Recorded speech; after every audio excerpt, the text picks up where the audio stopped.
clears it up. Oh, we'll see. I don't know. But stories about me, secrets about me, I don't have any secrets. I don't have any secrets. I've got loads and loads of cool stories, because every man has cool stories, and I've got hundreds of cool stories. But you know, I don't know. What's your coolest story? My coolest story. I've got an embarrassing story. What's your most embarrassing story? I've got a very embarrassing story. Right. I've never told it on a podcast, so Okay. if you have 3 minutes, I'll tell you this story. I flew here for you, so I have more than 3 minutes. Wonderful. I'll tell you this story because it's actually the most embarrassing time in my life, and it's actually a lesson I learned. So I'm going to turn this around to a lesson for young men about having a big ego and acting like you're the man when you're clearly not. And I guess, so long story short, I was here in Bucharest about 6 or 7 years ago. I just moved here, and a friend of mine came to visit from New York City. So he'd taken me out in New York before, so I thought, oh, well, he's in Bucharest, I'm going to show him a good time. And the nightlife here is absolutely amazing, so I booked the best table, and I needed some women around. I don't pay for women. People assume I do because I'm rich. I don't. So I called every girl I know who I'm friends with, and I said, bring some of your friends to this table. So I called too many, and about 50 different women turn up, all looking their absolute best. I'm there with this guy, and he's mind blown.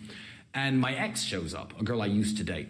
And she looks incredible. She did it on purpose to get me, to trick me. She turns up looking like $1 million, absolutely gorgeous. I'm like, why did I stop talking to her? Am I stupid?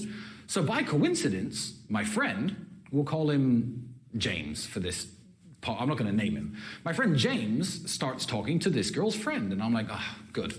Boom, done deal. He likes her friend. I'm going to get back with her. Everything's going to work out perfectly fine. So because I had people visiting my house, I decided to go to a hotel, to get a hotel room for me and my girlfriend, my ex-girlfriend, and a hotel room for them too, and we'd stay there tonight and get back to my house in the morning. So here's where, you know, the Bible said, pride cometh before the fall.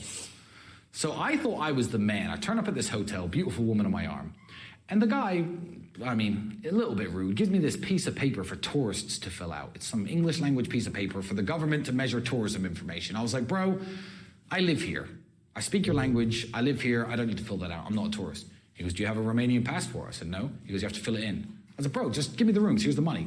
Let's go. No. You can't have the rooms until you and him fill these in. So I'm like, oh, for fuck's sake. So I thought I was the man at this point. I said, all right, get the pen. Name, Captain Dickhead. Passport number, 1, 2, 3, 4, 5, 6. Boom, money. Give me the keys. Okay, cool. He took my bits of paper. So I go upstairs. It's now getting to 5 o'clock in the morning. I'm drunk. She's drunk. Everyone's drunk. So we start kissing, making out, and she's like, oh, do you have protection? I'm like, well, I don't. It's at my house. Obviously, we're in a random hotel. So she says, okay. And I said, yeah, fine. We won't sleep together tonight, no problem at all. So we sit there talking for another 2 hours. It gets to about 6:30 in the morning. We drank everything in the minibar, from the Romanian palinka to the whiskey to the vodka. So she starts climbing on top of me, kissing me again, taking my shirt off, this kind of stuff. And we get down to like, I'm in my underwear, and she's like, do you have protection? I'm like, but you know I don't. So, and then I had this bright idea. I said, James will have some. I know James will have some. So I run out of the hotel room in my underwear, go into the hallway, walk down the hallway, knock on James's door, who's an American, and I hear a Romanian man say, who's that knocking on the door? So I run around the corner, terrified, because I think I'm going to call him in my underwear. So I'm hiding around the corner, still got a rock hard on, in my underwear, and I look around the corner, and I'm like, fuck, I don't know where James's room is. But then I realize, I don't know what room I just came out of. And the hallway all looks the same. Red carpet, red doors. So I'm creeping down this hallway going, psst, James. Psst, the girl's name, I'm not going to say it on the podcast. And no one comes out to save me. So it's 7 o'clock in the morning, sun's coming up, rock hard on in my pants, in my underwear. I get in the elevator, I'm going down the stairs. And obviously the door opens to a group of 40 Chinese tourists with cameras around their necks. I'm standing there swaying, giving them the old, don't take pictures of me face. So I turned the corner, and I was like, bro, what room number am I in? I kid you not, this man shuffles his papers, looks me dead in the eye, and goes, so you must be Captain Dead. I've never felt more ashamed in my life. He didn't even let me off. I'm like, yes, passport number 1, 2, 3, 4, 5. Yeah, bro, that's me. Room 406. I never forgot the number to this day. Most embarrassing thing that ever happened to me. So young man, listen, put your egos aside and just fill out the bits of paper when the hotel guy asks you to, because that was a horrible story. I think if you wrote that scene into a movie, they'd think it was fake. But yeah, true story. Well, there you go. An embarrassing story I've now shared with the world, courtesy of Mr. Rob Moore. Thank you for sharing. No problem. I'm a visual guy, so there's still some things going on in my head there. Yeah. What scares you the most? I wouldn't openly say I'm scared of anything. Like, I'm not scared of things. I don't swim in oceans. I almost got killed by a fish once, long story. So I don't swim in oceans, I'll jump. Saying a shark would sound better, wouldn't it? No, it by wasn't. Fish. No, yeah. I almost got killed by a fish. That should be the story. It is a very good story. I should share it with you one time. But yeah, a fish almost killed me, basically. So I don't go in oceans. I mean, obviously, everyone on Earth can say, oh, I'm scared of my mom dying and, you know, inevitable things that will eventually happen to all of us, sadly. But do I really sit around scared of anything? For example, I'm not scared of going to jail right now. I don't operate in the realm of fear. Like, God's going to deal me the cards that he's going to deal me, and that's going to be it. So no heights, nothing. No, nothing. I'm not scared of anything. I wouldn't parachute jump. I don't fly in helicopters. But I wouldn't say I'm Why don't you fly in helicopters? Statistics. Yeah. That's it. Yeah, I got 2 pilots' licenses and then stopped. Yeah? Yeah, well... You know the statistics. I know the statistics. They're very bad. And am I scared of helicopters, though? No. I wouldn't use that word. But there are things I don't do. Don't swim in deep oceans.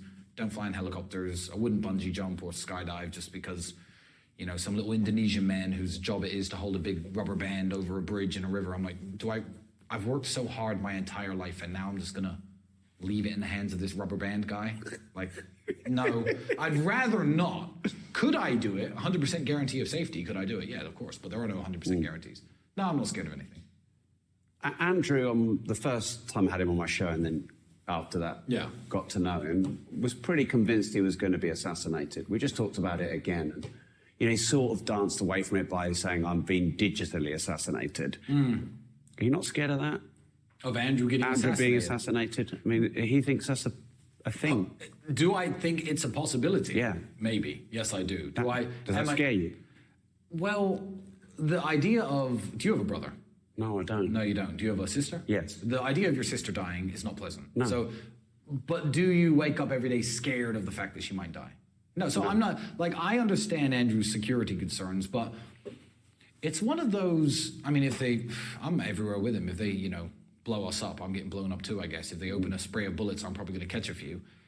Am I scared of it happening? No. I've done my best to protect myself. I'm very careful about my locations, where I am. I've got security guards. I've done all I can do. And I don't think Andrew's going to get assassinated. I feel like when he talks about his 3 steps, first they cancel you, then they throw you in jail, then they assassinate you thing, he's completely correct. I feel like there was a time when Andrew was public enemy #1. Everyone was making this huge deal around Andrew Tate. And going to jail, I guess, trying to tarnish our name, has at least given them... He's no longer the public enemy #1. And with the 2024 elections coming up, there are going to be a lot more people who say a lot more things that are dangerous to the establishments and the people who are really in charge. And yeah, I don't think that Andrew's going to be on their hit list. Do I want him to get assassinated? No. Well, no, of course not. I didn't ask you that question. But you asked if I'm scared of that happening. No, I'm not scared of it happening. Is there a possibility it could happen? Yes. But I think that the time is now past. The fire's died down a little bit, which is a good thing, I guess. So I can walk the streets more peacefully. Yeah. Do you think there's enough love in the world? No. And that's such a cliche answer, but I wouldn't even say the word love, because... Or kindness, maybe. I would say appreciation. There isn't enough appreciation for other people and what other people contribute to the society that you live in. You don't have to love the shopkeeper. You don't have to love the guy who's building this road outside right now. I see there's construction workers. You don't have to love them. But I feel like to look down on anyone and to not appreciate what other people bring to a society is a very bad way of thinking, and there's not enough appreciation in the world anymore. So everyone has always loved their, I guess, family, their wife, husband, mother, father. But no, people don't appreciate each other enough. Is appreciation a form of love? It absolutely is. And all I can do is, within my own little world and my own little community, and everyone who does anything for me, show them as much love and appreciation as I can. So I can't change the world, but you can change yourselves. You know, say please, say thank you to to waiters. It's very basic. It's very basic stuff. I mean, I worked behind the counter and in the kitchen of a pret-a-manger. You know what that is, because you're British for 3 years or 3.5 years is my first ever job. And I still remember the 3 or 4 people who'd ever said nice things at work. I remember some old lady came up, I was working late at night, my shift was supposed to be finished, but legally when there are flight delays, you can't close down the food stores. So I was the only one there. And she came up and she'd written this really nice letter and said, give this to your manager tomorrow because I think you've done a really great job. I remember her face, I remember that moment. And isn't that nuts? Because that is now 17 years ago. And I still, because kindness and appreciation is something that men certainly don't get enough of. And I still remember that lady. And I still remember the people who were incredibly rude to me. Yeah. You know? Well, what's that saying? They'll long forget what you said, but never forget how you made them feel. Yes, exactly. I remember I was training for that exact same job, working behind the till. And I'm good with math. Quick maths, I'm okay. I'm certainly okay. I was okay at the time. And this man came up to me and put some sandwiches, some coffee down on the table.